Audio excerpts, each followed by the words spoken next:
Nearly 100 somber days have passed, but why does the name Yu Menglong remain an open wound in the heart of the public, refusing every effort of time to bury it? From the quiet streets of Tainan to the sky-bright candlelight in Kaohsiung, hundreds of thousands of people are standing on the boundary between commemoration and skepticism.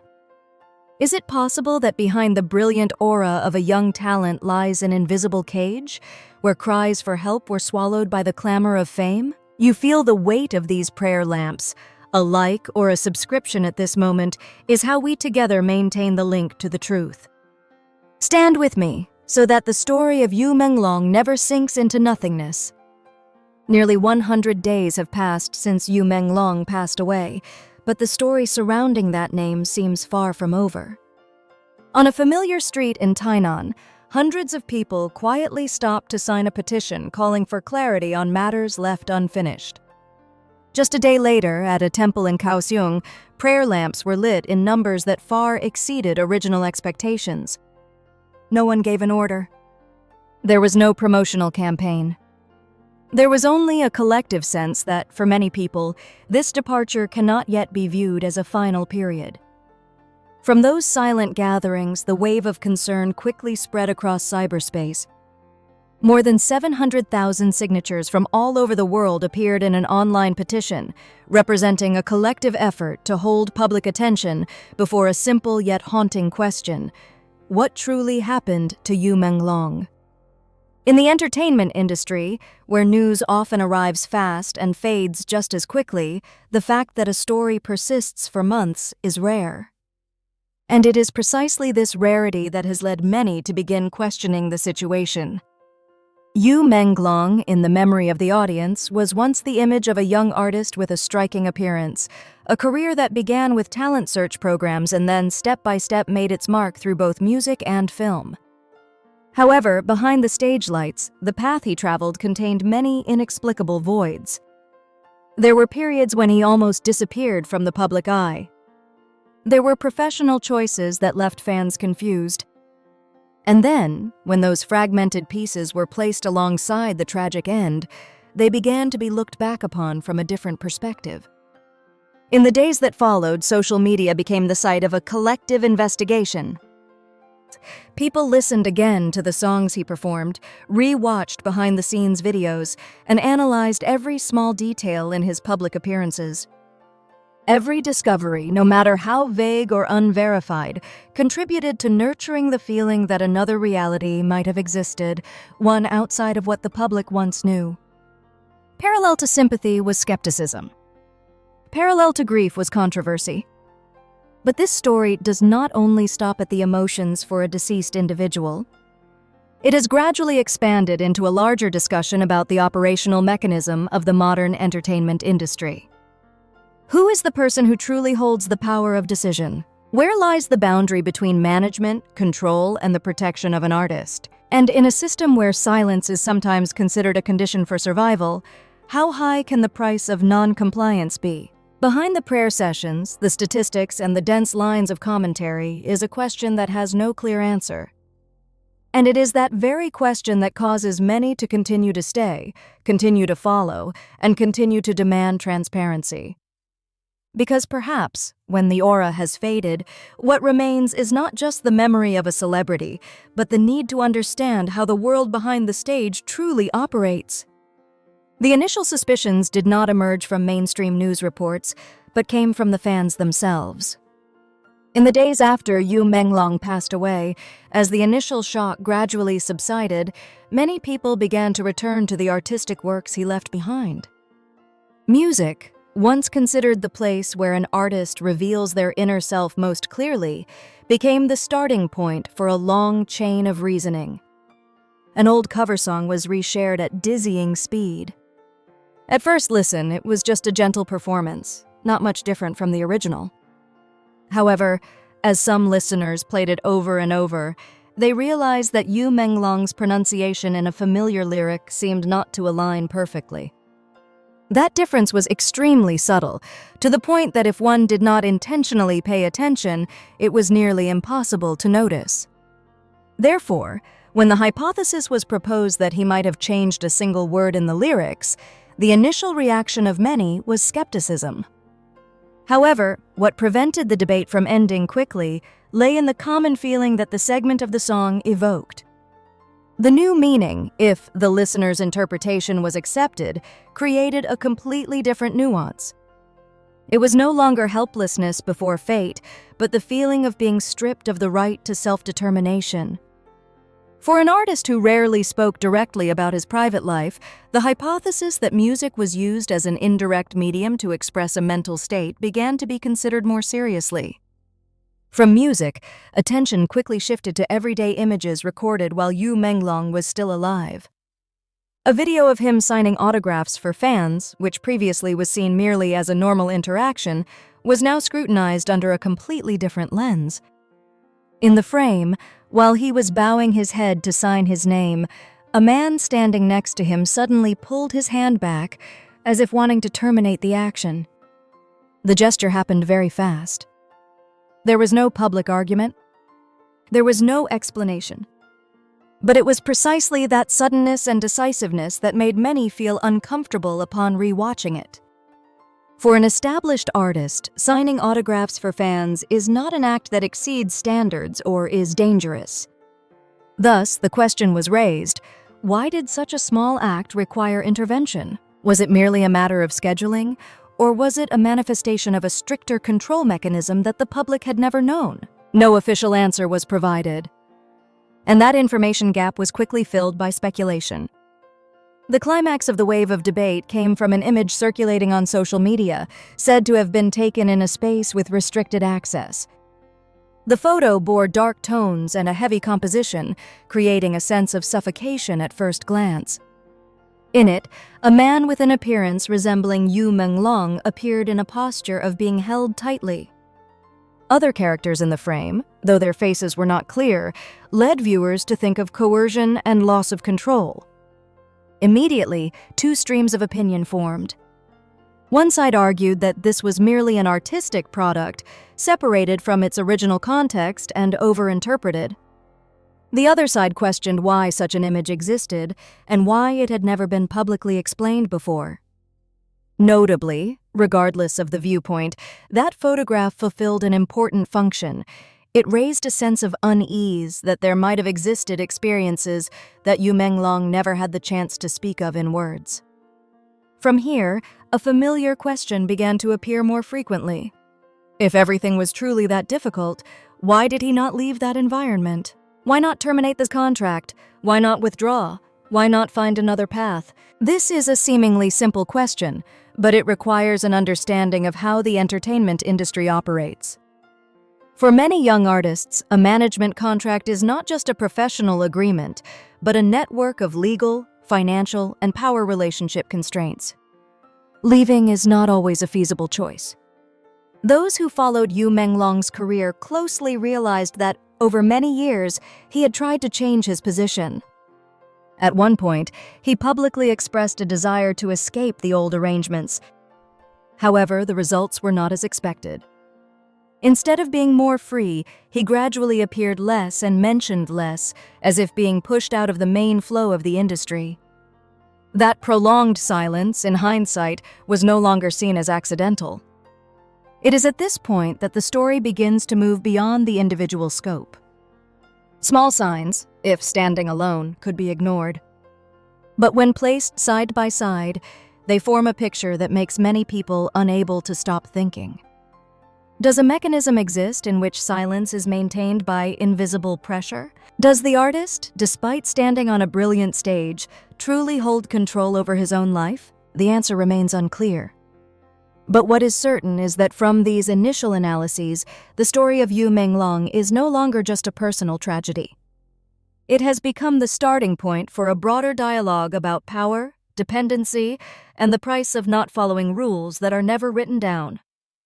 As the suspicions surrounding Yu Menglong's personal life had yet to subside, public attention began to shift in another direction. From the question, what did he experience, public opinion moved to a larger question, who is the one holding the decision-making power? This was the moment when the personal story gradually merged into the complex structure of the entertainment industry, where relationships are established not only on stage but also in boardrooms and undisclosed agreements. The fact that Yu Menglong changed management companies multiple times could, at first glance, be seen as a sign of normal professional movement. However, when the timelines were placed side by side, a notable pattern emerged. After each change, he did not actually gain more initiative. On the contrary, prolonged quiet periods coincided with times of contract disputes or refusals to renew.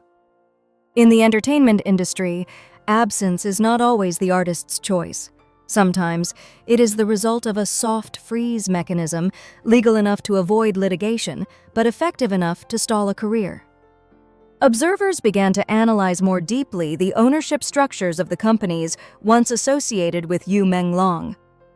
Names that seemed independent were linked through large media conglomerates, where cross-shareholding and strategic investments form a closed ecosystem. In that ecosystem, an artist might change representatives, but still cannot escape the same stream of power. For the public, this was a rare occasion where the concept of changing companies but not changing owners was so widely discussed. At the same time, mainstream media began to enter the fray, albeit with a marked degree of caution. Articles used neutral language, focusing on career developments and avoiding direct mention of unverified hypotheses. Conversely, on social media, unofficial information streams developed much faster. Relationship diagrams were drawn, public data on shareholdings were cited, and behind-the-scenes stories were retold by those claiming to be industry insiders. Not all were reliable, but the volume and speed of dissemination meant they could not be ignored. Public reaction quickly polarized. One segment viewed the analysis of capital structures as necessary to understand the broader context, arguing that Yu Menglong's tragedy cannot be separated from the environment in which he worked. Another segment was wary of the risk of overinterpretation, emphasizing that financial connections do not equate to direct responsibility. This opposition created a tense space for debate, where every new piece of information was received with both hope and suspicion. Notably in that context, the silence of many figures within the industry became a wordless message. People who had collaborated or appeared on the same stage almost offered no public comment. To some viewers, that silence was understandable, reflecting professional pressure and contractual obligations. To others, it reinforced the feeling that there existed boundaries that no one wanted to cross. However it was interpreted, this collective silence contributed to making the story feel heavier. The impact of the wave of public opinion did not only stop at the aspect of image. Several related companies began to face pressure from the market. Stock prices fluctuated, shareholder meetings were announced, and reassuring statements appeared with greater frequency. Although no official information confirmed a direct link between these fluctuations and the story of Yu Menglong, the timing of their occurrence led many to ask questions. In the entertainment economy, public trust is worth as much as revenue, and any suspicion can become a risk. In parallel, individuals with indirect links to the central figures also began to be drawn into the vortex of attention. Old relationships were recalled. Past collaborations were scrutinized under a new light. For them, suddenly becoming a focal point was not desirable, but it reflected how a large story can spread, exceeding its original scope and touching many different layers of the industry. At this point, the story of Yu Menglong had changed its nature. It was no longer just about the grief for a young artist, but had become a test for how the entertainment industry faces a crisis. Will this system have the capacity for self-reflection, or will it continue to rely on oblivion over time? Will the lively discussions lead to substantive change, or just stop at the level of temporary emotion? Those questions still hang in the air without a clear answer. But it is precisely the absence of an answer that has caused the story to continue being monitored closely. As the stage lights have dimmed and artistic products temporarily recede into the background, what remains is an unavoidable dialogue about power, responsibility, and the limits of silence in an industry accustomed to controlling its image. As the waves of debate exceeded the scope of fans, the story of Yu Menglong entered its most sensitive phase. This was no longer a time for small, fragmented analyses, but the moment when the entire system began to react. Those signs were not loud, but they were sufficient to recognize that the pressure was increasing in a way that could not be overlooked. First was the shift in how the involved parties protected themselves. Several accounts that once had a close connection with Yu Menglong suddenly issued notices severing ties or denying speculations that the public had previously taken for granted. Brief, cautious explanations appeared belatedly, leading many to question the timing. In a crisis context, choosing silence or speaking out both carry risks, and not everyone is willing to bear those risks. In parallel, the market reacted in its own way. Several businesses within the entertainment ecosystem faced clear fluctuations in value. Extraordinary shareholder meetings were announced. Communiques emphasizing stability and compliance with regulations appeared more densely than usual. Although there was no statement directly linking these fluctuations to Yu Menglong, the coincidence in timing was enough to create a sense of unease. In an industry heavily dependent on public trust, every suspicion can transform into financial risk. For many young artists working in the same environment, this was a warning moment. Not a few expressed anxiety, even if only through indirect sharing.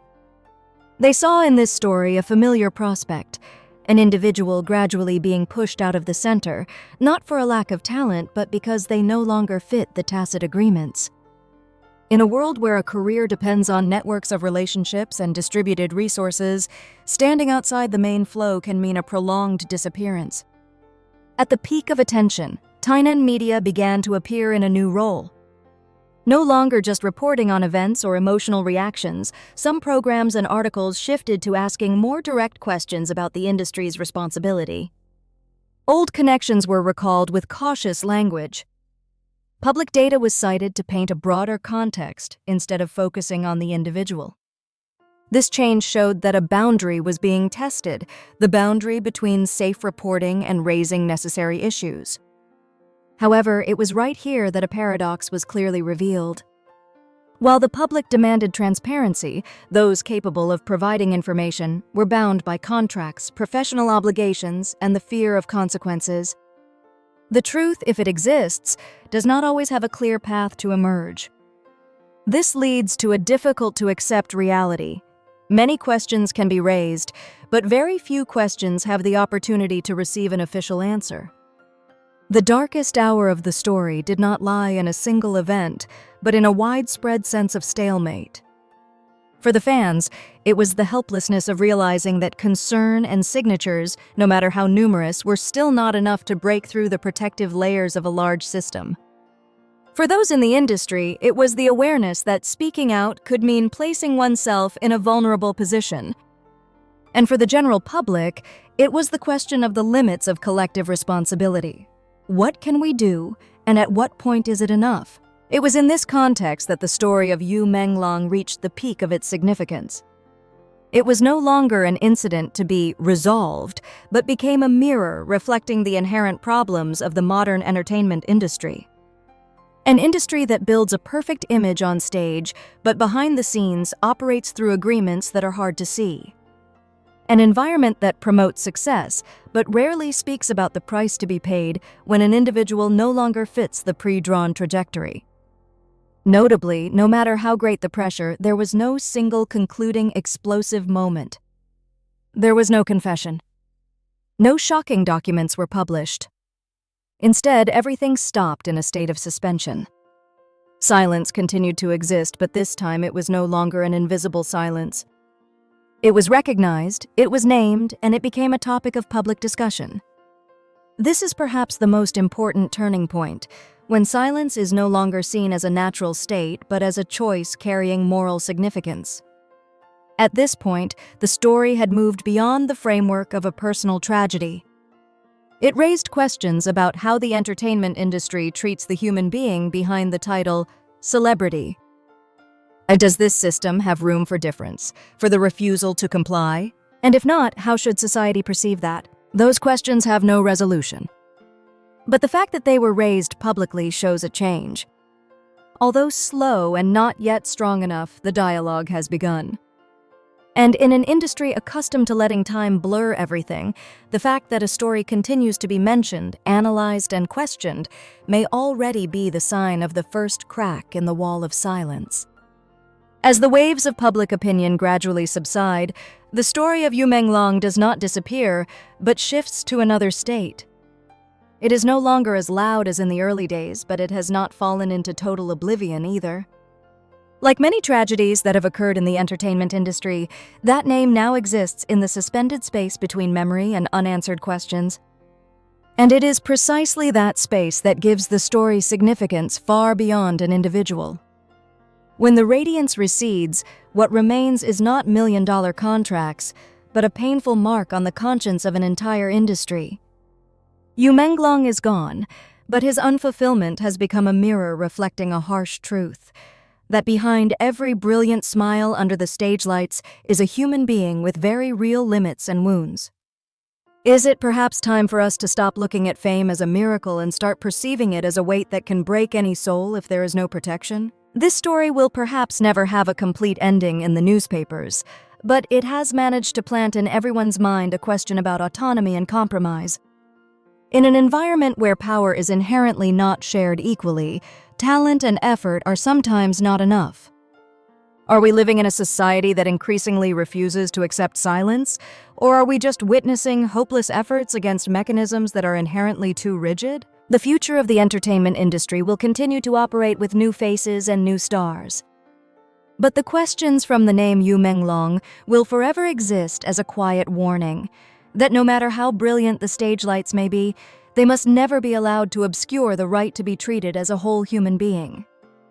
Perhaps our looking directly into the dark spots is not to nurture skepticism, but to remind ourselves of our collective responsibility before lives besieged by fame. Are you ready to observe and protect that truth with me? The truth sometimes does not need a final verdict. It only needs us to refuse to forget. A like or a subscription at this time is how you and I keep a spark of light for the hidden corners that have not yet been named. Please leave your thoughts in the comments, because it is our persistent concern that is the final barrier protecting the remaining human values.